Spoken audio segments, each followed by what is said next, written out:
This week's episode is brought to you by Harry's.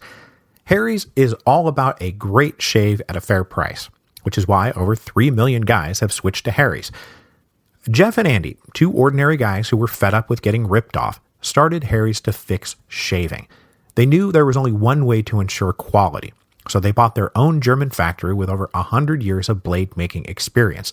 To ensure the highest quality, all products are backed by a 100% quality guarantee, and Harry's offers their blades at half the price of the leading 5-blade razor, selling directly to you over the internet. And I've been using Harry's for years and still remain a perfectly satisfied customer. The shave is smooth, the gel leaves it clean and fresh, and I have never once thought about going back to the bad old days of getting hosed just because the big manufacturers think I had nowhere else to go. Oh, and also the bright orange razor handle is pretty great for when you're traveling and digging around in your toiletry kit in the darkness. Just saying, it's nice. Harry's is so confident you will love their blades, they're giving you their trial set for free. Just cover $3 shipping. Your free trial set includes a weighted ergonomic razor handle, 5 precision-engineered blades with a lubricating strip and trimmer blade, rich lathering shave gel, and a travel blade cover. Stop messing around and start shaving with Harry's today by claiming your free trial offer. $13 value for free. Just cover $3 shipping. To get your free trial set, including a razor handle, 5-blade cartridge, and shave gel, go to harrys.com/revolutions right now. That's harrys.com/revolution, harrys.com/revolutions.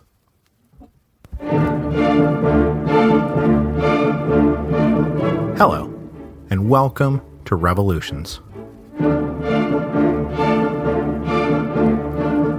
Episode 7.1, The Volcano. Welcome back to our now 7th revolution together. 7. This time, the Great Revolutionary Year of 1848, also known as the turning point that did not turn.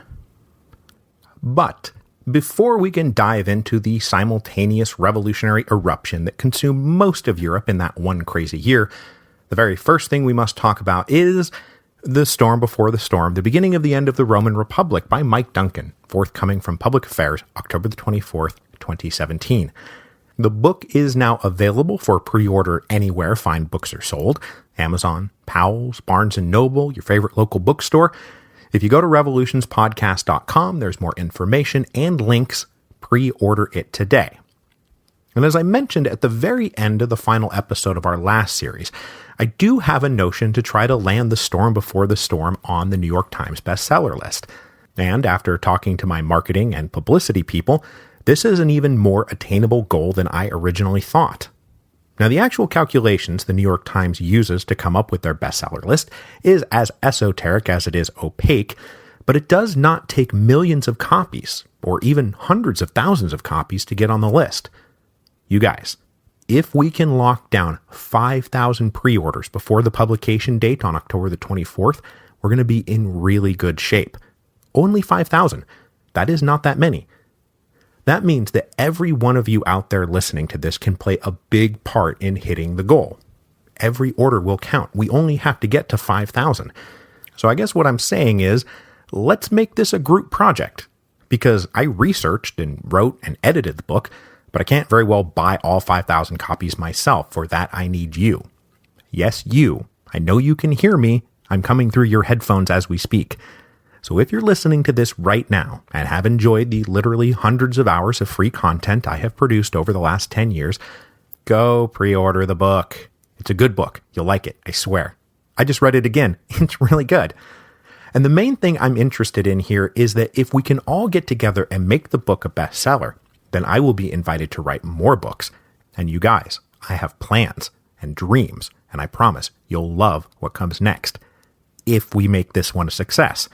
So let's make it a success. I will keep you updated about how we're progressing towards our goal of 5,000 pre-orders, and we'll also keep poking at you until you break down and order the book. But if you want to avoid all that, just pause this episode right now and go pre-order it.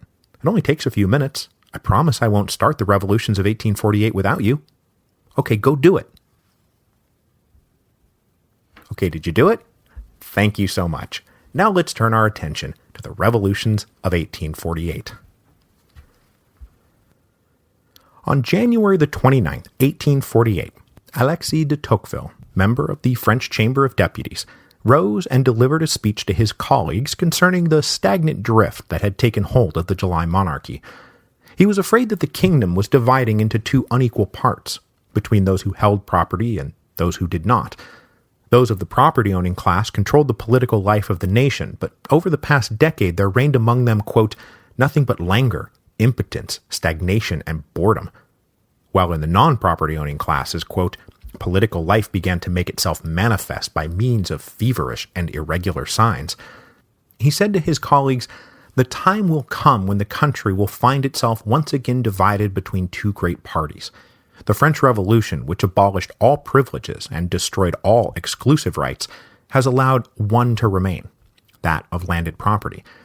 Let not the landlords deceive themselves as to the strength of their position, nor think that the rights of property form an insurmountable barrier because they have not yet been surmounted, for our times are unlike any others.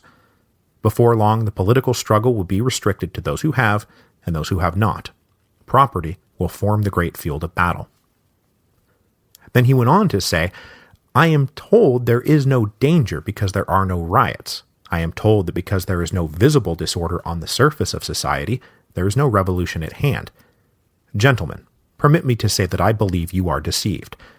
True, there is no actual disorder, but it has entered deeply into men's minds. See what is passing in the breasts of the working classes, who, I grant, are at present quiet.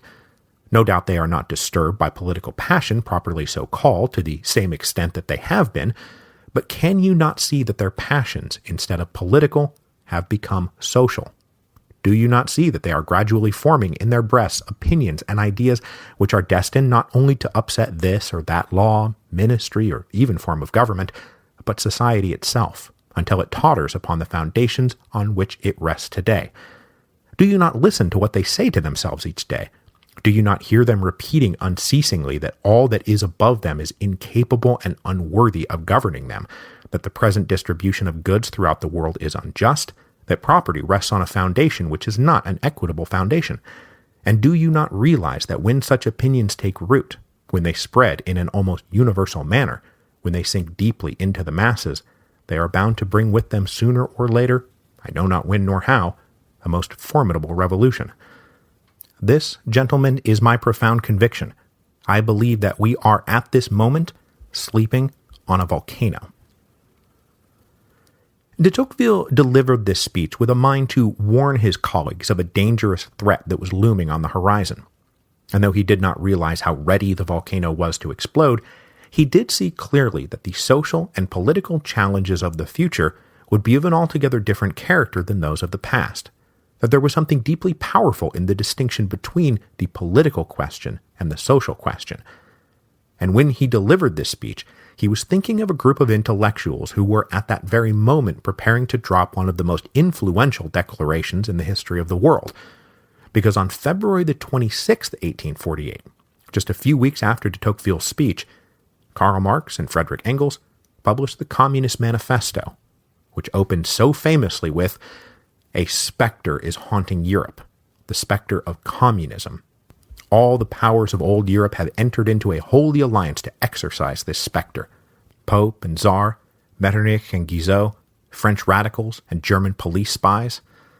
The manifesto then went on to say, just as de Tocqueville had said, "Our epoch, the epoch of the bourgeoisie, possesses, however, this distinct feature. It has simplified class antagonisms. Society as a whole is more and more splitting up into two great hostile camps, into two great classes directly facing each other, bourgeoisie and proletariat. The goal for the communists was for the proletariat to rise up and overthrow bourgeois supremacy, as a part of the theory of historical force that Marx in particular was developing. That just as the French Revolution had abolished feudal property in favor of bourgeois property, the Communist Revolution would mark the abolition of bourgeois property, a system of private property built on the exploitation of the many by the few. In this sense, the manifesto read, the theory of the communists may be summed up in the single sentence, abolition of private property. And then, of course, the manifesto ends with the stirring, the proletarians have nothing to lose but their chains. They have a world to win. Working men of all countries, unite. De Tocqueville's speech and the Communist Manifesto both arrived at the same time and offered the same analysis, though with very different takes on whether this was all good or bad, and both arrived at the same moment as the revolutions of 1848. But here's the thing. Though I began this episode and this series with all of that, because it so clearly defines the pivot from the liberal revolutions of the past to the socialist and communist revolutions of the future, neither de Tocqueville nor Marx and Engels were exactly right about the nature of the volcano of 1848. What they saw was still for the future, not necessarily for the present. So to start working through the real nature of the volcano of 1848, I would like to begin today with a broad look at the state of Europe in the 1830s and 1840s. So first, we'll take a big picture look at the geographic regions, the kingdoms and empires where the revolutions will explode. Then we'll talk about the economics and social classes building up the revolutionary pressure, and then finish with a discussion of the ideas, philosophies, and ideologies that are feeding the revolutionary fire. Now, nothing we do today is going to go into too much detail in any individual area, because after today's episode, we'll follow 5 episodes that each take a detailed look at our main areas of interest: France, Germany, the Habsburg Empire, and then 2 special components that will spin off from our discussion of the Habsburg Empire: Italy and Hungary. Then the next thing you know, we'll be at episode 7.7 to talk about the Depression of 1846-1847, and then it will be time for the volcano to blow. So the first thing you'll notice is that the list of geographic areas of interest do not coincide with the 5 great powers that we've been talking about since all the way back in episode 3.6. France, Prussia, and Austria will get a ton of attention in this series, while Britain and Russia will not, because they were both mostly outside the blast zone, though for completely opposite reasons. In Britain, the Great Reform Act of 1832 pretty much gave the bourgeois middle class what they wanted politically, and left them with no reason to join forces with the lower classes in a revolutionary uprising. While in Russia, an intensely reactionary autocratic regime will be able to quickly stamp out what few sparks tried to catch fire. Russia will enter the fray of the story of 1848, but only as muscle to aid the conservative powers of Central Europe beat back the forces of revolution. So that leaves us with the 3 great powers that were in the blast zone: France, Prussia, and Austria, and most especially Austria's imperial satellites. France was of course now living under the July monarchy, allegedly a liberal constitutional monarchy, but as we've already seen in the episode on the June Revolt of 1832, it became clear very quickly that Lafayette's Republican kiss had been secured on false pretenses. As disillusionment with the July monarchy set in everywhere, the verdict of de Tocqueville that the regime was defined by nothing but languor, impotence, stagnation, and boredom was practically the universal verdict of everyone not in Louis Philippe's inner circle. And frankly, even a few of them nodded in agreement. So we'll talk about the July monarchy and our old friends Laffitte, Guizot, and Thiers in detail next week. But though disappointing, France at least operated under a constitutional government, which was more than could be said for Prussia and Austria. Prussia had emerged from the Napoleonic Wars devastated and in debt, and was only just now starting to pull themselves together. But though Prussia is the great power in the region, our focus in 1848 will also include the wider array of German principalities that surrounded the Kingdom of Prussia. The map of Germany is not quite as baffling as it had been under the old Holy Roman Empire, but it's still pretty baffling, and the order of the day was German disunity, with the inhabitants of all these tiny states living under petty tyrannies dominated from above by the Prussians and Austrians. We'll talk all about the disunited Germans in episode 7.3. So then the last of the great powers was Austria. As we saw in episode 6.8c, Austrian Foreign Minister Metternich had been able to revive the fortunes of the Austrian Habsburgs at the Congress of Vienna and make them a centerpiece of his new conservative order for Europe. But rather than trying to revive the Holy Roman Empire, Metternich established in its place a multi-ethnic empire bound together in personal union by the Austrian Habsburg dynasty. So, no longer Holy Roman Emperor, but instead simply Emperor of Austria. under the Austrian Emperor was a multi-ethnic empire that sprawled out from Vienna in all directions, and besides Austrians and Germans, there were Czechs, Slovaks, Romanians, Ukrainians, Poles, Croatians, Slovenes, Serbs, Hungarians, and Italians. Metternich believed deeply in the legitimacy and necessity of this multi-ethnic empire, and we will pick up his story where we left it off in episode 6.8c in episode 7.4. But within the Austrian Empire, there were two major components that we must talk about in greater detail: Italy and Hungary. Now, we talked about Italy in the episodes covering Metternich and the Carbonari. I wasn't just slapping those episodes together, they did have a point. Northern Italy around Milan and Venice were formal constituent parts of the Austrian Empire, and understandably chafed under imperial rule, while the rest of the Italian peninsula was divided between a few smaller kingdoms: Piedmont, Sardinia in the northwest, the Kingdom of the Two Sicilies in the south, and the Papal States in the middle. And though not formally under Austrian rule, these smaller Italian kingdoms lived under the ominous shadow of Austrian domination.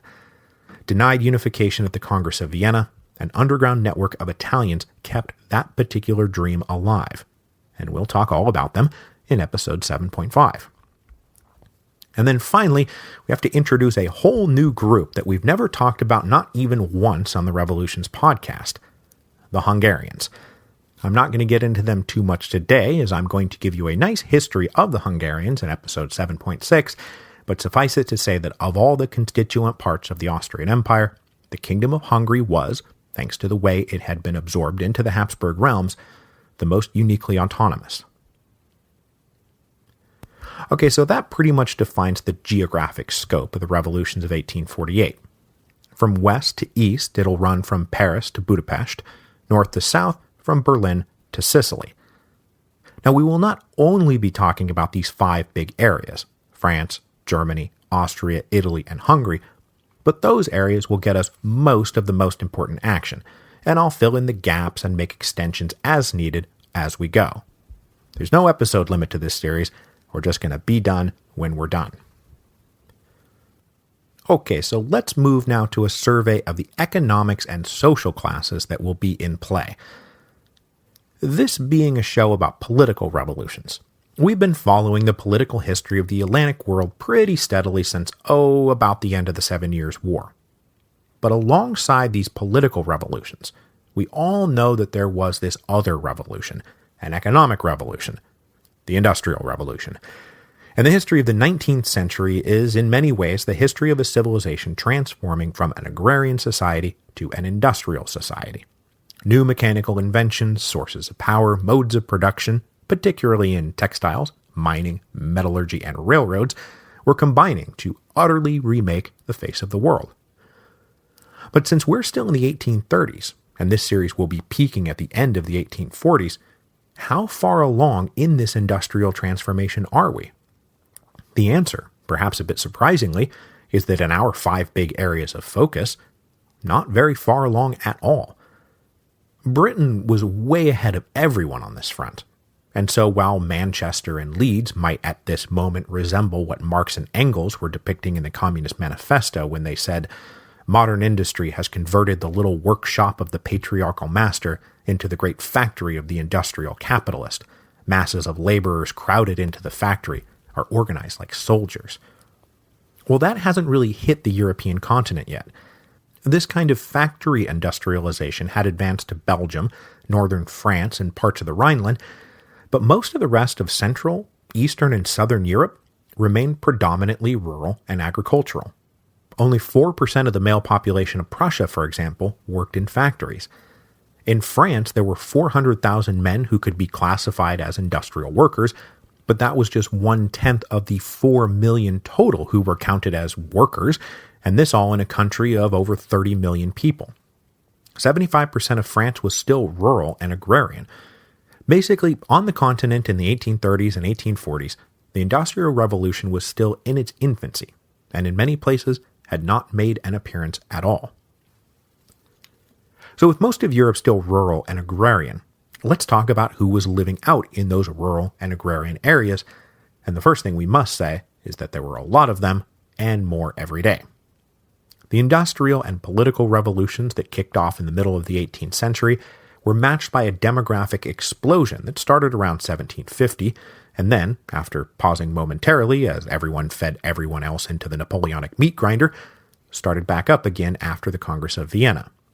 Between 1800 and 1850, the population in Europe rose about 35% after being stagnant for centuries. This put enormous pressure on existing land and resources all over Europe, especially because no major technological advancements in farm production had yet been introduced. So more people, more bellies, same amount of land, same amount of food. Not a great combination. If the Industrial Revolution had not yet hit most of these areas, neither had the political revolution. Most rural peasants in Central, Eastern, and Southern Europe still lived under the same socio-political regimes that traced their origins back to the misty Dark Ages. A small clique of noble families owned all the land and acted as the landlords and employers of millions of landless peasants who eked out a feeble existence either as tenant farmers, sharecroppers, day laborers, or in some places serfs, still legally bound to their owner and his property. And those who weren't serfs often found themselves no better than serfs. Most peasants in Central and Eastern Europe were still obligated to meet the kind of seigneurial dues that their French counterparts had managed to get out from under during the French Revolution. These are taxes due to their lords and requirements to provide so many days of free labor a year. But even those peasants who were free were still not very free. The Prussians, for example, had abolished serfdom back in 1807, but that just meant all those freed serfs were dumped out into a free economy that left them tossed like leaky rowboats in stormy waters that were dominated by huge battleships. Living and working at the edges of subsistence, most rural families took up home manufacturing as a way to make ends meet, usually spinning cloth or doing simple craft work like making utensils and bowls. But unfortunately, it was into this sphere of very necessary economic activity that even those regions supposedly untouched by the Industrial Revolution was very much touched by the Industrial Revolution, because the goods that dominated the home manufacturing trade were the first ones to transition to mass industrial production, textiles, and simple crafts. With cheap, mass-produced goods now entering the marketplace, peasant home manufacturers could not compete, and they were forced to work harder and longer for lower wages. And remember, the population is still increasing rapidly, so the less food and the lower wages were getting less and lower every day. So with the quality of life declining in the rural areas, this also marks the beginning of a steady migration to the cities, as the 19th century was also the beginning of a transformation from rural to urban, to match the transformation from agrarian to industrial. Migrating to a city, a newcomer would enter a fairly baffling and hostile world of terrible sanitation, packed slums, horrible food, and crappy jobs. Now, where there were factories sprouting up, the newcomer might be able to find a job. And while the wages weren't actually that bad compared to the alternative, the job in question was usually dirty, dangerous, and degrading. But of critical importance to us here, for our series on the revolutions of 1848, this growing class of urban proletariat will not, repeat not, be the ones out on the front lines manning the barricades. Partly, this was simply due to the distinction between the rising industrial cities and the ancient political capitals. The factories grew where the coal was, not where the king was. So like in England, the industrial cities were Manchester and Leeds up in the north, rather than London in the south. In France, it was more Lille than Paris. Berlin and Vienna, for the moment, remained mostly free of factory skylines. So when political trouble breaks out in the political capitals, there just won't be that many industrial workers physically present. The revolutionary proletariat's time will come, but that time has not yet come. So the question of who will be manning the barricades brings us to another quote from the Communist Manifesto. The feudal system of industry, in which industrial production was monopolized by closed guilds, now no longer sufficed for the growing wants of the new markets.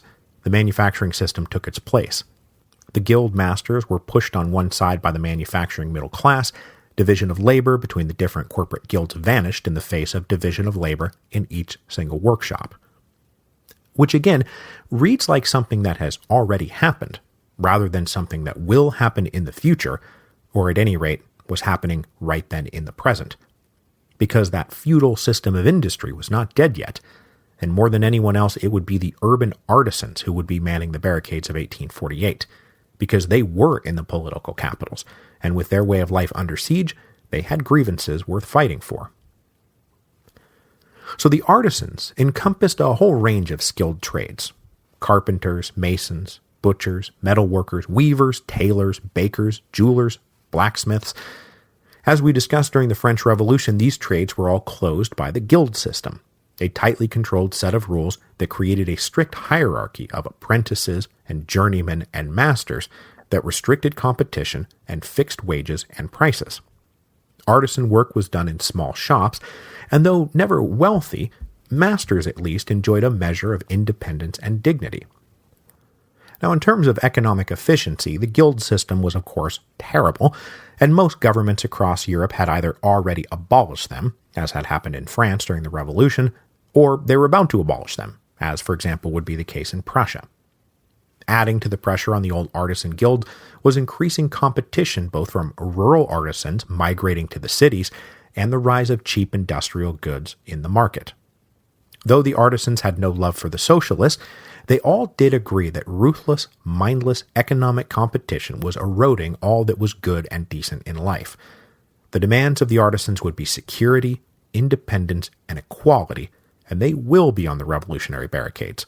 But ironically, not because they were fighting for progress, but rather because they were trying to hold on to a way of life that was slipping away. So above the artisans and the socio-economic hierarchy, we come to the crux of the whole thing: the bourgeoisie, the middle class, the owners of capital and the means of production. If you had to explain the revolutions of 1848 in 15 words or less, you wouldn't be wrong to say that it was an attempt by the economic middle class to become the political ruling class. But it is important to keep in mind that as simple as Marx and de Tocqueville are when they say that society is dividing into two parts, lumping all the bourgeoisie into a single bucket is way too reductive, because we're talking about a range from small-time shopkeepers and tavern owners barely getting by, to major financiers, merchants, and the budding captains of industry, who were as rich as the richest aristocrats. But what most of them did have in common was no access to political life. Even in France, only the richest of the rich were able to vote. Even after the July Revolution, we're still only talking about 250,000 voters in a nation, like I said, of more than 30 million. Meanwhile, in Prussia, most of the German principalities, and all the Habsburg realms, there was no access to political power at all. But that said, many in this rising bourgeoisie didn't give a rip about politics. A lot of the business-oriented middle class just wanted to run their businesses and make their fortunes. So anger over the lack of political access was really concentrated in one particular segment of the bourgeois middle classes: the professional trades. These are doctors, lawyers, journalists, and teachers, all of them educated, of some means, worldly, and denied outright a share of the political power, even as the ideas that we're going to be talking about in a minute, liberalism, radicalism, socialism, are floating around out there in the ether and engaging their ambitions and imaginations. In Central and Eastern Europe, the hackles of these guys was raised further because they all knew they were under political surveillance and had been going back to their days in the university. So it wasn't just that they couldn't vote, they couldn't speak or think or gather freely, and they were getting awfully fed up. Finally, at the top of the socioeconomic ladder, there was the old aristocracy. Despite, or perhaps because of, the French Revolution, the nobility still dominated the economic and political landscape of Central, Eastern, and Southern Europe. They owned all the land, they dominated the upper rungs of the state bureaucracy in places like Prussia and the Habsburg Empire. Where there were parliaments in a few of the German principalities, the nobles dominated those too. They formed the government's ministries, they lorded over local politics and administration. They were the senior officers of the army and navy. For all the talk of this rising bourgeoisie running the world, they were still just rising. There was an aristocratic ceiling they could not crack. At least not yet. So, to sum this up, in 1848, Europe was mostly rural and agricultural. Agricultural and landed wealth was still the most powerful kind of wealth, and the ruling class was nearly synonymous with the landowning class, which was nearly synonymous with the aristocratic class, augmented here and there by a few of the richest bourgeoisie who had invested their profits in land. When the revolutions come, we will see the same union that we saw in 1830 appear again, of lower-class street fighters, particularly the artisans, and middle-class intellectuals, particularly from the professional trades, combining their strength to break the repressive, conservative, and aristocratic regimes they detested. That is what is coming. So we'll round this out today with a brief review of the ideologies that provided the intellectual framework for opposition to the conservative regimes that dominated Europe in the 1830s and 1840s. The first of which needs no introduction because we've been talking about it forever now, and that is liberalism. Liberal is a word that means different things to different people at different times and places, but for our purposes it means a belief in constitutional government, participatory government, individual civil rights, private property, and the rule of law. In the main, the political liberals and the economic middle classes are all but synonymous.